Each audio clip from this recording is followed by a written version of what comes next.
Sahana bhavatu, sahano bhunaktu, saha viryankaravavahai, tejasvinavadhitamastu ma vidvishavahai. Om Shanti.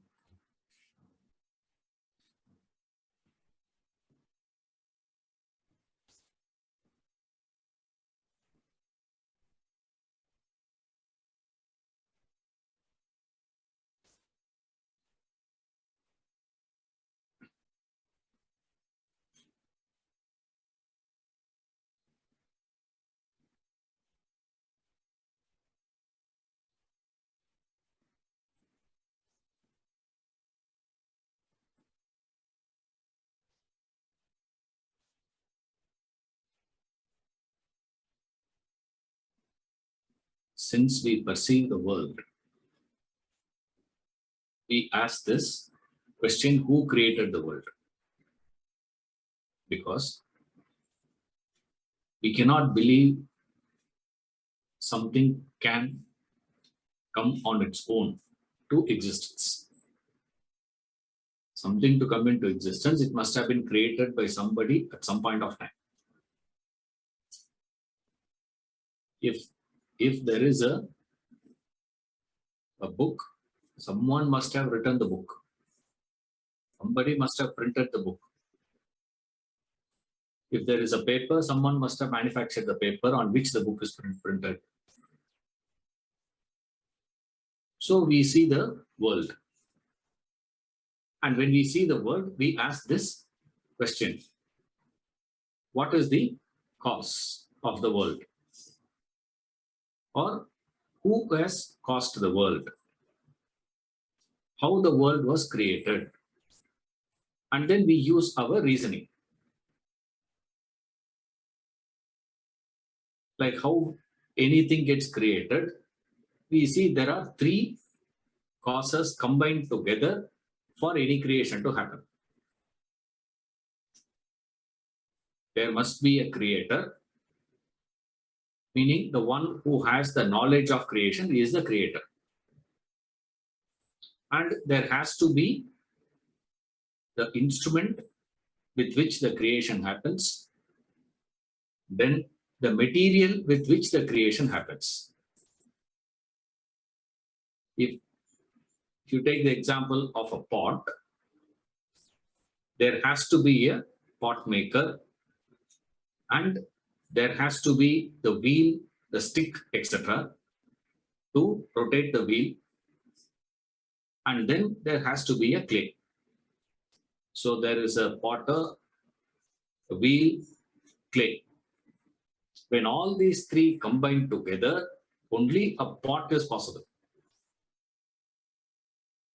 If you and me were to go and sit, we may have the clay with us, we may have the wheel also with us, but pot will not come. You need that knowledge, you need that skill, you need that ability, you need that intelligence for creation. So there has to be these three coming together. Now we ask the same question with reference to the world. What is the instrument? Who is the creator? And what is the material used?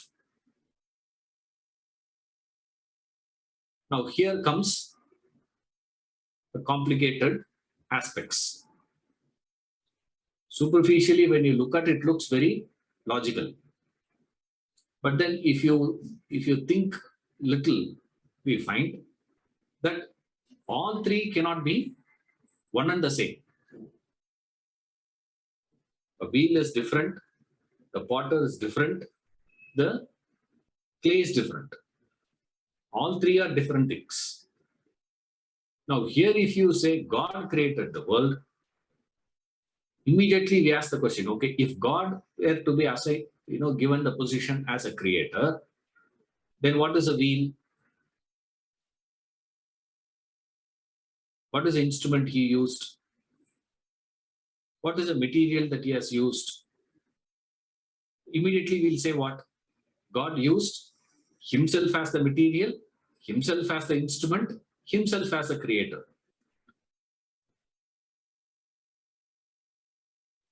But can all three be one and the same? We say no, no, no. All three cannot be one and the same. And then any time the cause to effect, it happens in stages only, isn't it? The cause to produce the effect, it always happens in stages. Like that, it doesn't. If it happens like that, we call it as magic, isn't it? You cannot. It always comes in stages. Now, if we say there is a cause that created the world, which is God, in our case, if we take it, then what are the steps? There's no steps here. We'll immediately say what? Without any instruments, without any material, God just said there will be world came. All that he has to do is this. Then it amounts to saying it is like a dream. Without any substance, without any material, we create the dream. Same way, without any substance, without any material, God created this world. But then we started by saying the world is solid, world has substance, there are things and beings, but the cause is insubstantial. How can an insubstantial produce something substantial?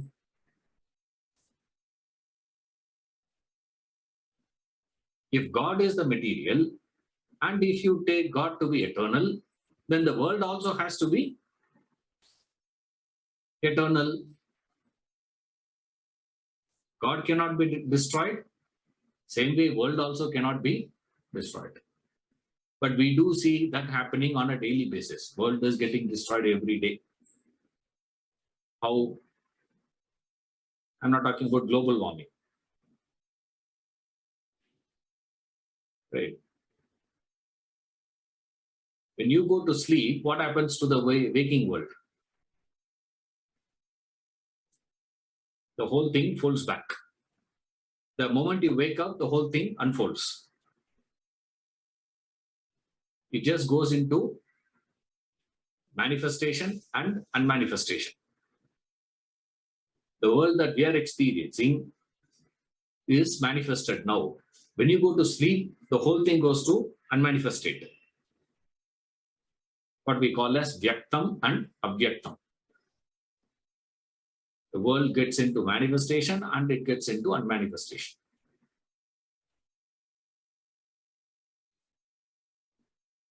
Did God evolve into world?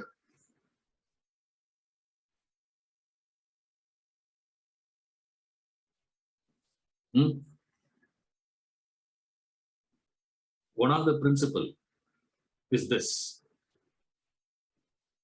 Post change, the change will never turn back to original. Isn't it? You grew into adult. Can you go back into child? That's called evolution, isn't it? Change. What does it mean? You have grown, you have developed, you have evolved. Means you cannot fold back. That is the meaning of evolution. That's the meaning of growth. Here what we are seeing is manifestation and manifestation. Manifestation and manifestation. It is coming out, going back, coming out, going back. Like I give the example of, human beings. Monkeys evolved into human beings. Now human beings cannot fall back into monkey state. That is not possible. See, that way it doesn't happen. And that development also can happen in two ways. One, it can be totally changing. Another one is partially changing. Like, it is not that all monkeys have become humans. If that is the case, there should not be a species called monkey, but we do see them. Which means what? Not that all monkeys have become humans. So only one part of it decided to become humans. Another part of it decided to remain monkeys. Whether it's a conscious decision or not is not my point. But partially happens, totally happens. The entire milk transforms into curd, isn't it? Milk transforms into curd. Milk created curd. Then the whole milk has transformed into curd. It's not that one half, another half is not. There are two examples. Humans, monkeys example, partial. Another aspect we have is this. Now, in the case of God, what is this scenario?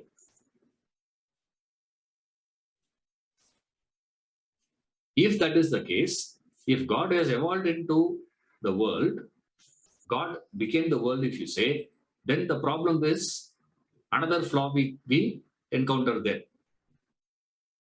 That is, the cause is always subtler than the effect. In cause and effect, we have another principle. Cause is subtler than the effect. That's why it can produce it. If it is grosser, it cannot produce that. That is not possible. So, this principle flouts that principle. God became world, if you say, then we are in trouble also. Suppose if you say part of it and another part of it is still remaining, again we get into another fallacy. One by one, you look at it, we see the world was created. Before creation, where was God? Where was he sitting? Okay, after creation, where is he now? Okay, he created the world, and then where he went? Where did he go? If the raw material is God, then shouldn't the properties of God be reflecting on the created world?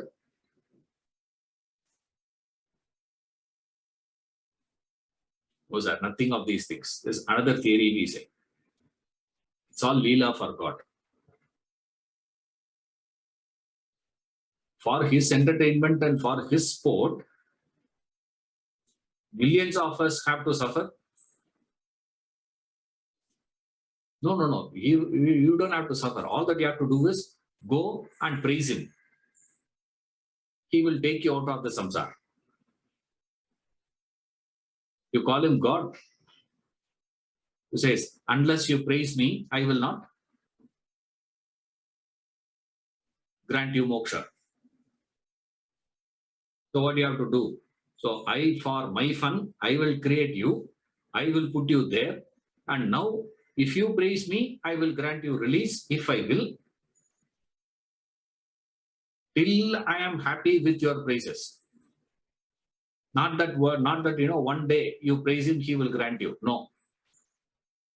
Oh, Janma, you have to keep praising him every day. Morning, noon, and night, you have to go on praising him. and then he will finally, in your deathbed, he might, there's no guarantee also for that. He might grant you release. What is that? If God is eternal, then the creation also eternal. If God is the raw material, then the properties of God should be reflecting here. Scores of such questions you will find contradicting and conflicting with the idea of God is the one who created the world. There are very many unsolved questions. Lot of questions remain unanswered, or the answers are incomplete, conflicting with other reasonings. So therefore, what is that we say? God created the world for you to exhaust your karma. If you say God created the world to exhaust your karma, then what? The question comes is, how, from where that karma came first? To get that karma, I should have worked somewhere, no? Some bhuvana should be there, right? In that bhuvana, you created the karma. Now the question is, why did he create that? Then again we will say, because of karma. From where the karma came? No answer for that. You can never find, if at all you say God is all compassionate, loving and all this, then he should have created the world only with all good, no? Why there is evil? Why there is demons? Why there is a devil? There should not be. If you say Satan had an independent existence, then we are creating two parallel powers. Then we can't say God is all powerful. Something existed independent of his creation. So the whole creation is not his. Some is his creation, some is Satan's creation. That we will not agree. Then why he has to create that? Which means the moment you say God is the creator, immediately we are making another fallacy. Fallacy of superimposing an intention into the mind of God. God had an intention. Let it be anything. Even if it is a leela, there is an intention. No, what is it? For fun. You play sports for what? Fun? No. I enjoy it. A lot of people say, why do you play this sport? He says, I enjoy it. Even if you are going to be playing video games, even then it is only for fun only. So for fun he is creating, is it? So first thing, what Vedanta does is, it is asking us to question the fundamentals. Theory after theory, point by point, it asks us to analyze it, rationally go about. Don't be emotional about it. There's no point in getting emotionally involved here. Vedanta requires you to have that inquiry spirit. With that inquiry spirit, when you question, we find that the answer of God created the world wanting. It is not a complete answer. It is not satisfying many things, conflicting with many other things. Therefore, the question stands: who is the creator? Who created the world? Who is the cause of it? That is the question we have still.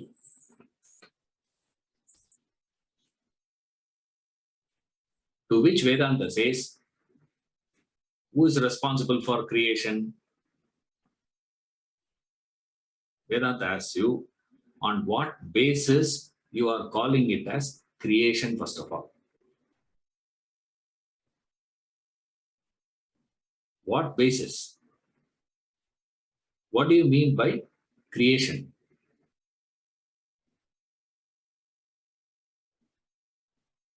Something coming into existence. That's what you call as creation? It says yes. You say yes, sir. That's what we mean. Be created. Something comes into the existence. Something which I perceive. Something which I experience.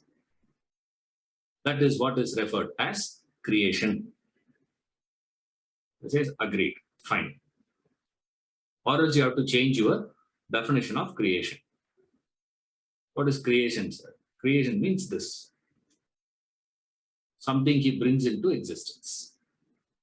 Something brought into existence. Something brought into perception. Something brought into a sphere of experience. Now I ask the question, how it came? From where it came? That's where we start. Here we say, Vedanta says, the responsibility or the authority to say anything. Who has the power to create? Creative power is not ascribed to God. His power is not in creation. His power is limited to his existence. He exists. That is his power. And he doesn't require someone to come and vouch for his existence. Why? It is self-evident. Exactly like sun. You don't require some other light to lighten up the sun to see the sun. Sun is self-evident. Same way, the God's existence is self-evident. But if it is self-evident, I am not seeing.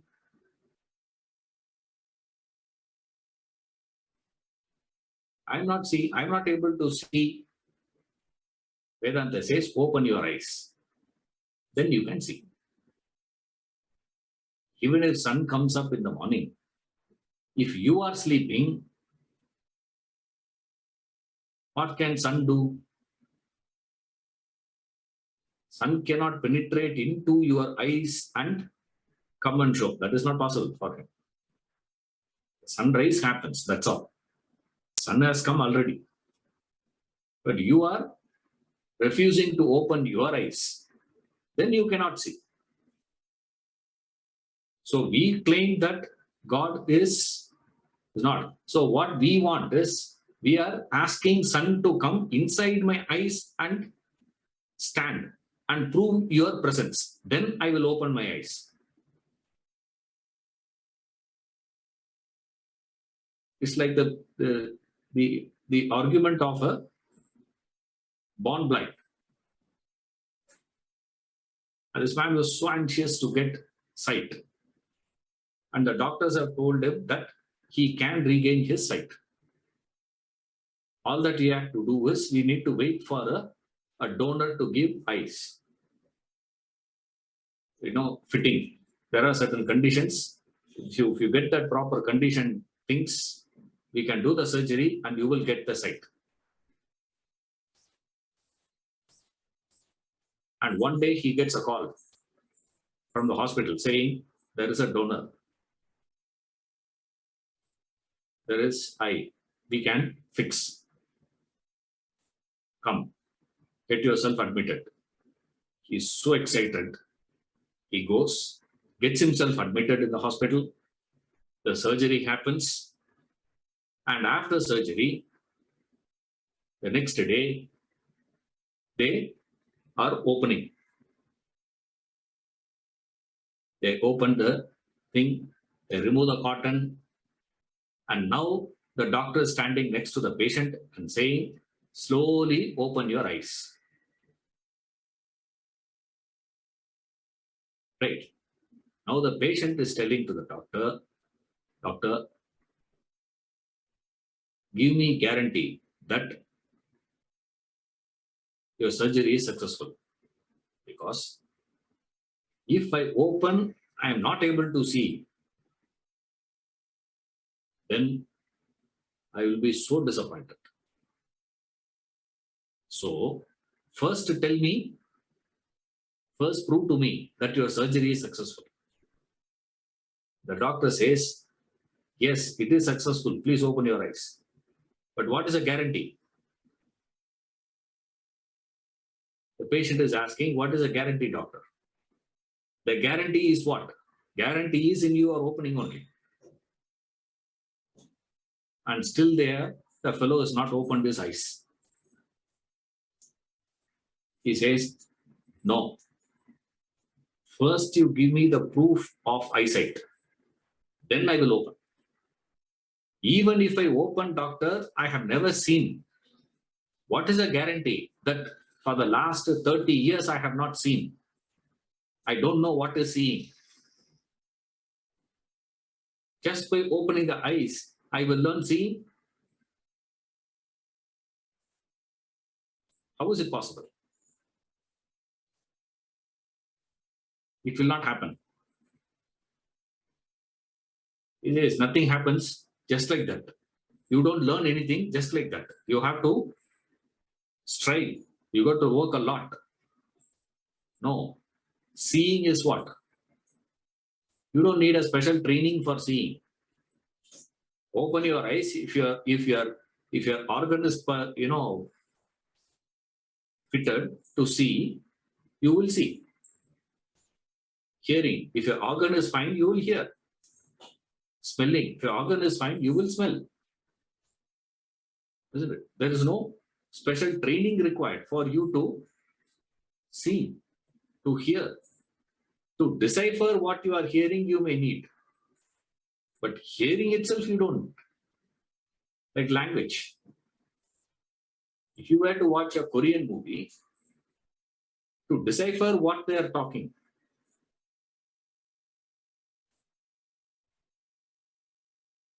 you need training. But to hear the sound, you don't need training.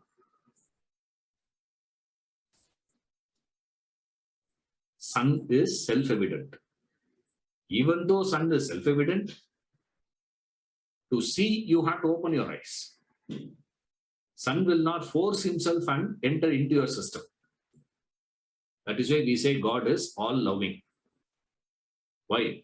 Forcing and coming inside is violence. Imagine, Mr. Sun were to force himself and come inside. What will happen?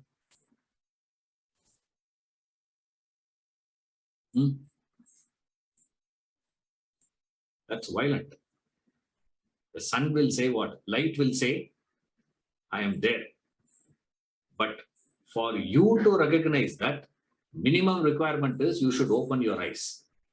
What Vedanta does is helps us to open our eyes. That's why we call it as gnanachakshu. It's a symbol of Shiva having a third eye. Don't think literally he has a third eye. And people, a lot of them think actually he had one more eye. And they draw also. The third eye is the gnanachakshu, eye of wisdom. With wisdom, with knowledge, you see. Why? Because the fundamental problem is ignorance. Avidya is the fundamental problem. If avidya is a fundamental problem, solution is vidya. Knowledge is the solution. So what does ignorance do? Exactly opposite is what knowledge does. Ignorance, what does ignorance do? Ignorance has the tendency to conceal, avarana. If ignorance is going to conceal, knowledge will reveal. Why? Because that's the antidote, opposite. Number one. Another property is ignorance doesn't destroy. Darkness doesn't destroy the furnitures in the room. It only conceals them from your sight. That's about it, as it were. It will not destroy that. Otherwise, imagine you switch off the light.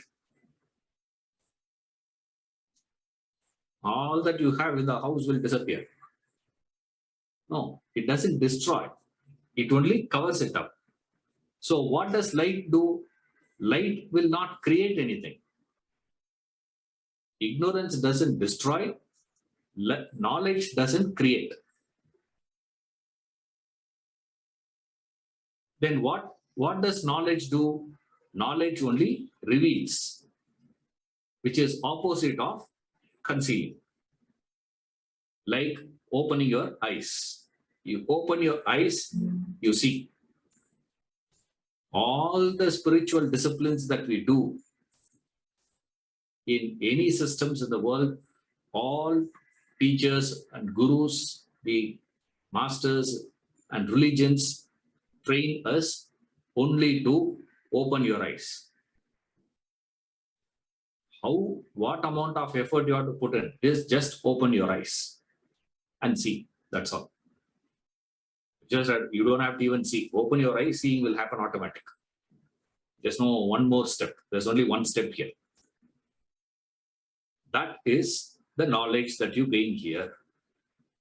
So what is the cause? The cause is what is existing there is concealed and projected as something else. This is all that has happened. So how do you account for creation? Creation gets accounted in this fashion. What does God do? God is simply existing. He's existing. Since he's existing, anything when it exists, there is always a potential for that getting concealed, for that not being recognized, not apprehended. The potential is there. Right? When that potential gets actualized, becomes non-apprehended. You do not recognize it. You do not understand it as it is. This non-understanding of the thing as what it is creates a misunderstanding. So all that happens is only this: existence, potential, non-apprehension, misapprehension. I repeat, existence, because it is existing, there's a potential, which is inherent in anything that is existing. That potential produces this non-apprehension. That non-apprehension, avarana, creates misapprehension, vikshepa. This is called maya, illusion. The misapprehension that we have is the world that we are experiencing. Creation has happened. This resolves all the objections that we could have had, all the problems that we could have had with reference to God is the one who created the world. Or world is always there. Another theory. Both those theories have very many flaws. Doshas are there, defects are there. All the defects gets resolved, and this is the theory stands solid. I have told you this earlier. In science, there are two aspects. One is called a law, another thing is called a theory. Theory is also science. Don't say because it is theory, it's not a science. Theory is also science. In fact, the proportion of laws versus theory, if you take, 90% of science is only theories. Laws are only 10%. So we say today, for everything we go on saying science, science, science today. As though science is going to be providing you every answer, perfect answer for all your questions. I'm not saying science is imperfect or anything. It's not going to provide. For what question you should know to whom for answer is important. When you are having a problem with your eyes, you don't go to a carpenter, isn't it? You will not call a carpenter, no. There is a problem in the eyes, or plumber is the one who fixes. Why? Wherever there is a leakage and the water flowing, plumber is the one who comes and fixes it. Now from my eyes, constantly water is flowing. So what should I do? Call a plumber. Ask him to fix my eyes. Plug the leakage. You say that he is mad, isn't it? That's exactly what we are doing today. Only difference between the older generation and the current generation is only this. Older generations were doing the mistake of validating the discoveries of science, keeping religion as the reference point. Today, the current generation is making the same mistake other way around. Validating the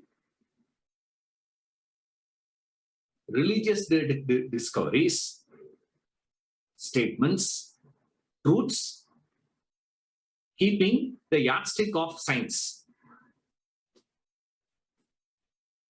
If what those people did was wrong,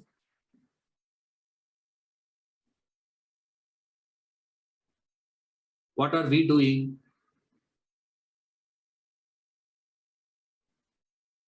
Those people crucifying Copernicus. Why? Because his discovery is not in alignment with what religion says. That is wrong. We claim. We judge today. If that is wrong, then what are we doing? We are expecting all these things should be having some scientific justification. Why you are asked to go to temple? There has to be a scientific reason for it. I say, I look at this exactly like a man calling a plumber to fix his eye problem. You must be mad. Otherwise, you cannot be calling like that. I have not seen anyone asking, sir, what is the spiritual reasoning behind temple? What is the spiritual reasoning behind doing a particular ritual? What is the spiritual reasoning behind this? No. Everywhere people always ask it as, what is the scientific reason? I say, why should science come into this domain? There are two different domains. I'm not saying plumber is useless. For water flowing from my eyes, I will not call the plumber. You mean to say plumber is useless? Exactly like that we argue today. So Vedanta says it's a theory, remember. Right? But because it is theory, don't call it as something which is ordinary. Don't belittle it. Don't take it lightly. You have to take it seriously. A serious consideration should be given to it. When you inquire there we find this Maya or Mithya. Right? Maya or Mithya.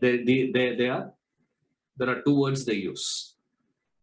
Sometimes they use the word Maya, sometimes they use the word Mithya. Right? Both are same. Even though there is a very light differences there, but that's not necessary now for us to go into that sort of a hair splitting analysis. It's not required for us. Take it as synonymous terms.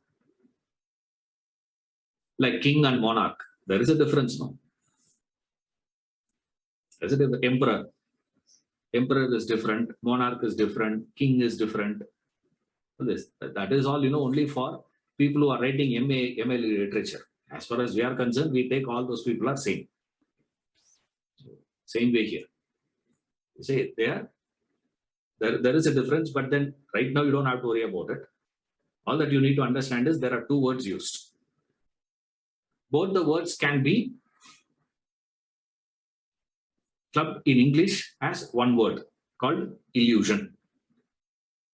That illusion has two aspects, he says. There are two aspects to that illusion. One is called intrinsic illusion. Another one is called extrinsic illusion.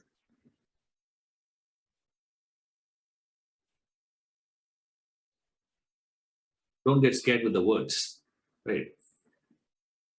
It's what we do in philosophy. We just use big words and people get scared. Oh, what is this? There's nothing. No, nothing extraordinary here. If you understand it, it's a very simple idea he gives. The subtler ideas are always simple and direct. Right? We complicate it. Because nothing direct we can deal with. We prefer everything to be given to us in a roundabout method. Beating around the bush is what we want. We don't want any direct truths in life. Now, Vedanta gives direct truths. It says the cause of the world is Maya. Maya is the cause. World is the effect. So don't say God. Who created the world? Those who have studied Vedanta as students of Vedanta, you should not be telling people it is God created the world. But that doesn't mean you go out and tell everyone, Maya created the world. And they will think Maya is another God. Right? No, I'm not saying, but you should understand that the moment we say it is Maya that is the cause, not God. Sir, does it mean they are two different things? You say no. That's why that step is very important. When an object is there, When there is a boulder, there is a possibility of recognizing the boulder or not recognizing the boulder. Isn't it? Two things are there, no? The moment you see me, there is a possibility of understanding Ishwaran as Ishwaran or not understanding Ishwaran as Ishwaran. Right? You may take Ishwaran to be someone else then. But first step is what? If Ishwaran is there is always a chance of two. What is it? Recognizing him, not recognizing him as Ishwaran. This is called knowledge and ignorance. What is knowledge? I told you, knowledge doesn't create anything. Right? You're not going to be creating. No. Knowledge only reveals. What is revealed? It only says, this is Ishwaran. That's all. This is not Murali. You are able to understand that. What is that? That's called knowledge. Recognizing Ishwaran as Ishwaran is called knowledge. Not recognizing Ishwaran as Ishwaran is called ignorance. From where that knowledge and ignorance come?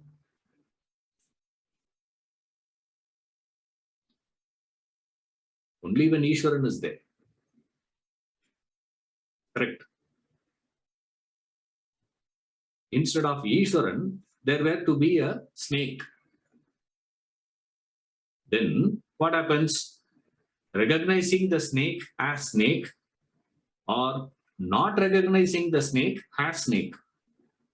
The knowledge of snake, ignorance of snake can come. Knowledge of Ishwaran, ignorance of Ishwaran. Knowledge of snake, ignorance of snake. Right? They are not the same, no. But all this happened in you. Correct? So you are fixed. You are consistent. You are constant. You don't change. Then what has changed? Instead of Ishwaran, snake. The moment I replace it with another object, then what happens? Knowledge of that or ignorance of that. So what is the source of knowledge and ignorance? The presence of that object. When Ishwaran is standing, there is a possibility of recognizing. Like this fellow, one of my student, was attending my class for almost 1.5 years.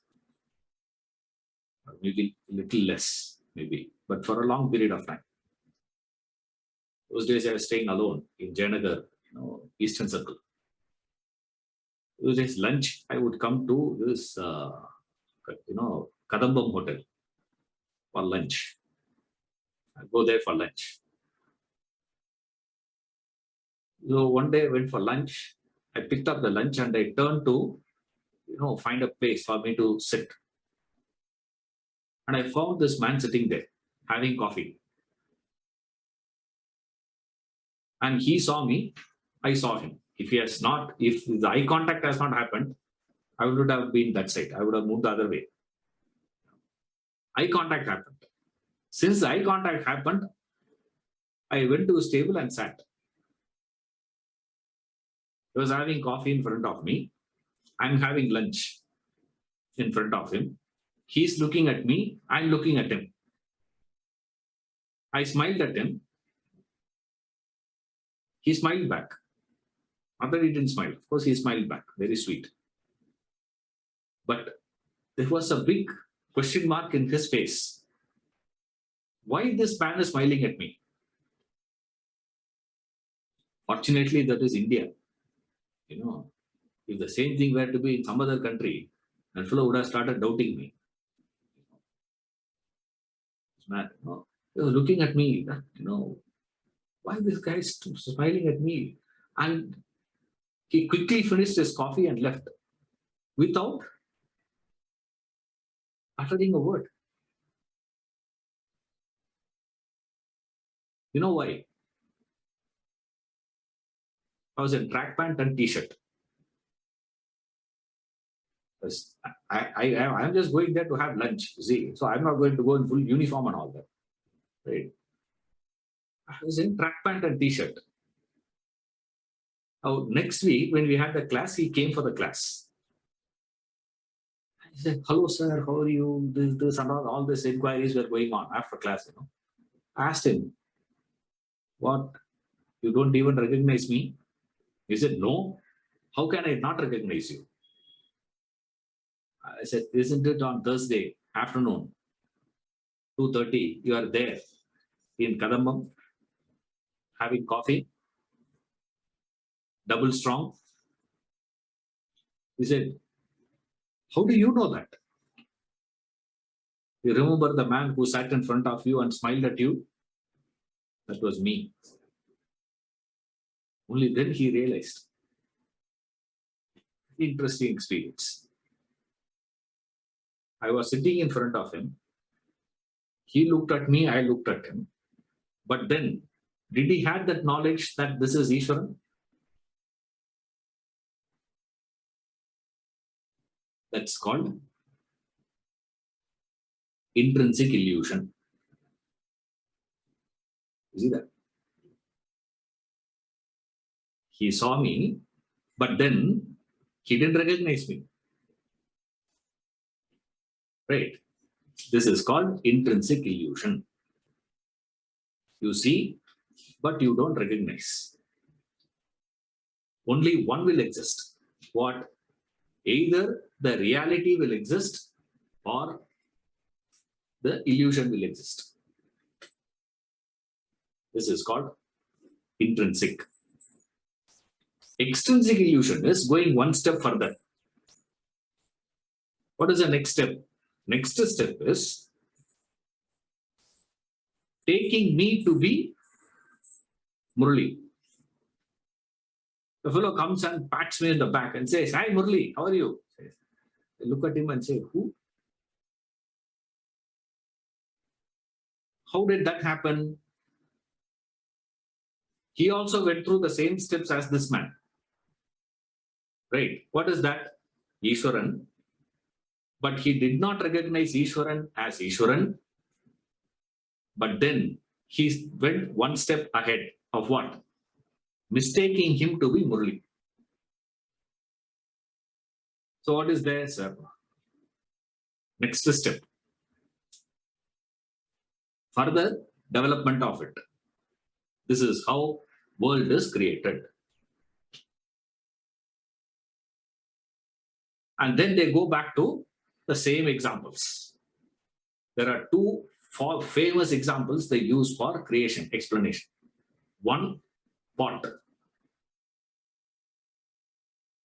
First example given is pot.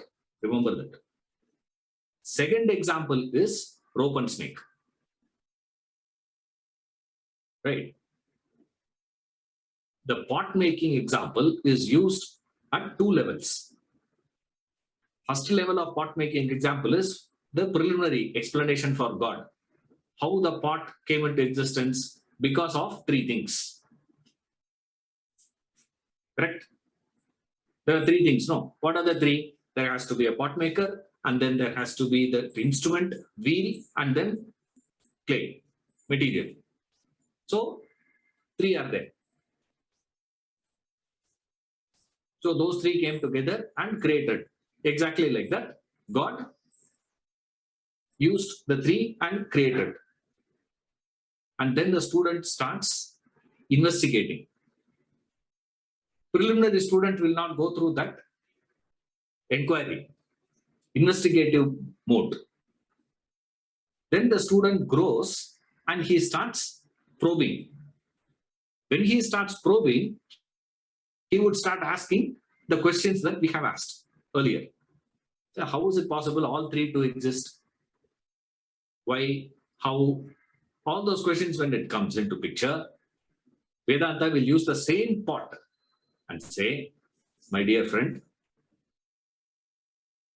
pot you take? Ah, yes, yes, pot. What is this? Pot. What is this? Clay pot. Oh. What is clay pot? Grammar. Pot is a noun, isn't it? Clay is the adjective. Right? Grammar. English grammar. As per English grammar, grammatically, if you analyze, what is it? Clay pot. When you say pot is a noun, what is a noun? Noun is a thing that is, adjective is qualifying it. Vedanta says, in reality, it is false. Clay is the noun which is in the form of a pot. And the pot is the name that you have given it. To that particular form, you have given a name. In the language called English, pot. In Hindi, matka. That I got to know. I don't know Hindi. I got to know that because of tea they serve, no? Matka tea. That's why I got to know. In a clay pot, they give tea. Matka tea. Matka. Sanskrit, gata. In Tamil, we call it as panai. Pot, panai. Maybe pot derived from panai only, I suppose. They must have borrowed from Tamil only. We'll say everything, only two languages. Either it must have been borrowed from Tamil or it must be borrowed from Sanskrit. Why? Because we are Indians. So we'll say, okay, that's all it is. Simply say, no, what's the problem? I don't know. I'm simply saying, okay, because of the sounding similar, that's about it. Matka, gata, all this is names given to that. Correct? So name doesn't carry that reality. If pot is the thing, then everyone should say it is pot. No one should call it as matka. Another fellow should not call it as gata. So which means it is, this pot is not real. What about the shape? That is also not. Why? It depends on the size. Depends on how far you are keeping, how close you are keeping. Right? It depends on the shape and size. Form is nothing but shape and size, which is also not real. Shape changes, size changes. So that is also not, cannot be fixed. So pot is not, or in the order of reality, if you take, clay is of a higher order reality, pot is a lower order reality. This is the next step. First we give basic reasoning. 3. The pot maker, wheel, clay. Then we say, when the student starts probing questions, we start this analysis of saying what?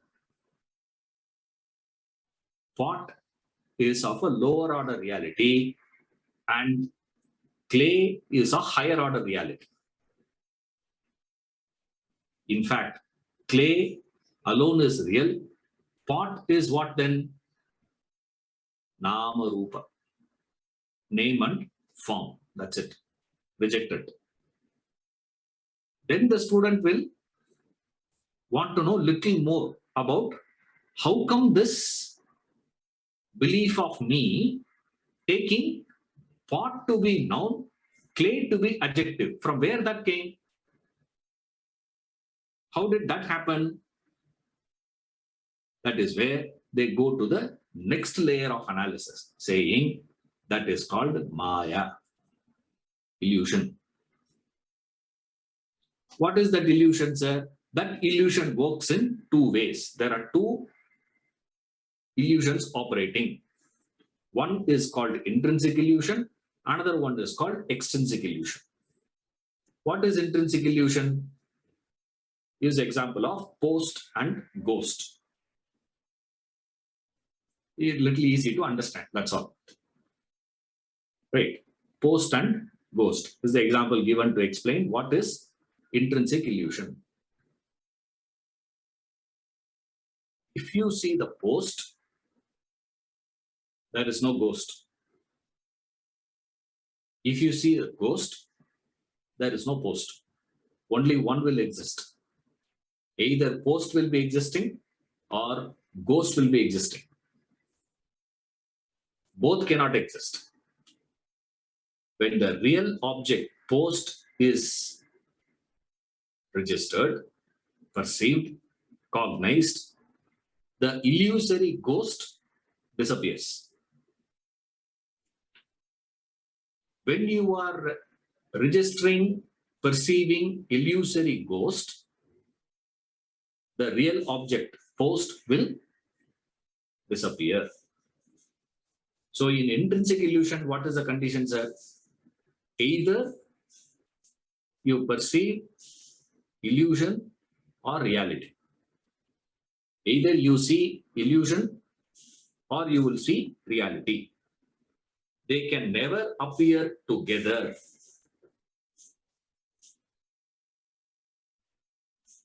Means they can never appear together to that same person at the same time. Further addition. All this is making it more precise. To that same person at the same time. So, what is intrinsic? Either post or ghost. When I am seeing the post, to me, when seeing the post, I will not be able to see ghost. Impossible. Only one I can see. Right.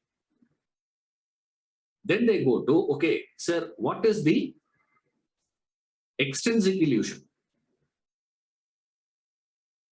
What is extrinsic then?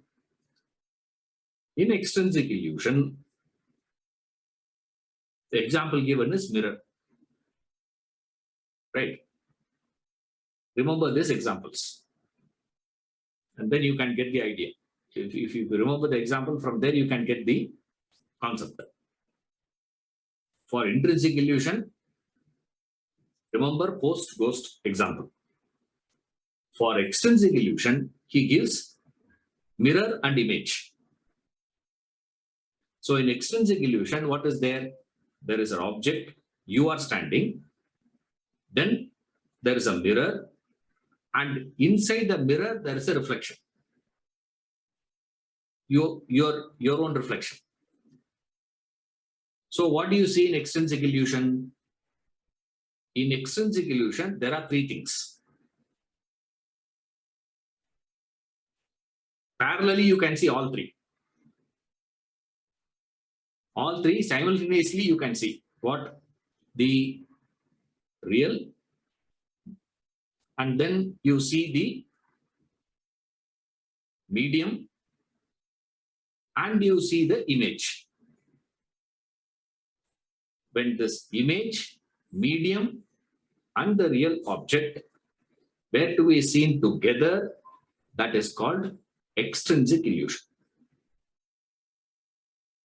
Example, mirror. In the mirror, what are they seeing? You are able to see you are standing here. And also you see the mirror, also you see the image.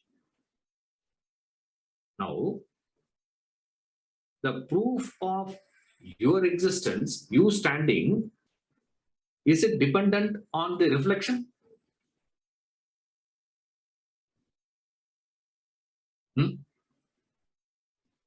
Imagine if the mirror is not reflecting, will you start crying? Ayyo, I'm not there. I have disappeared. No, no. In the order, who is more real?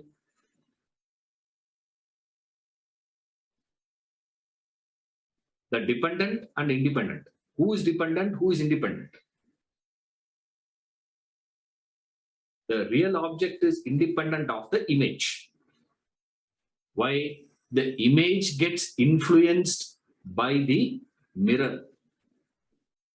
If it is a concave mirror, image will appear in one way. If it is a convex mirror, it will appear in another way. That doesn't mean your face has become like that. Isn't it?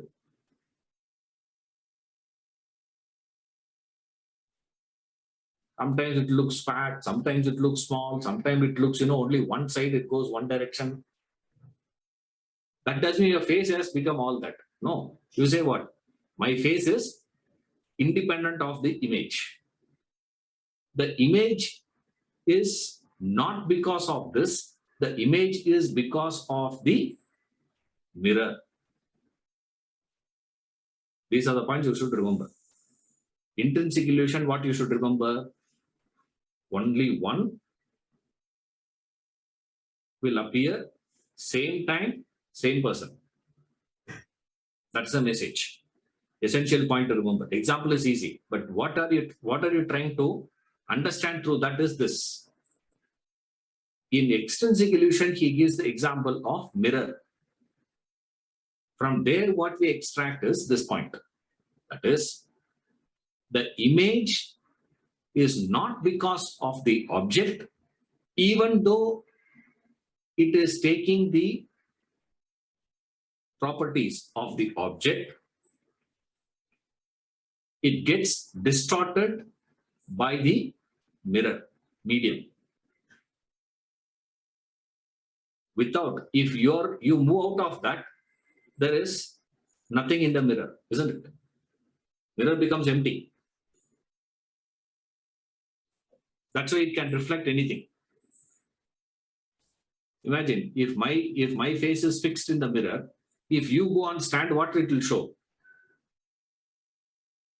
It should show my face only, not your face. You go on stand, your face is reflected. You move out, I go on stand, my face is reflected. I go, another person comes, his face is reflected. You keep a canvas, the canvas is reflected. Anything you keep in front of it, it is reflecting. Why? Because the mirror is not keeping anything to itself. The medium will reflect the reflected image. The image has two things.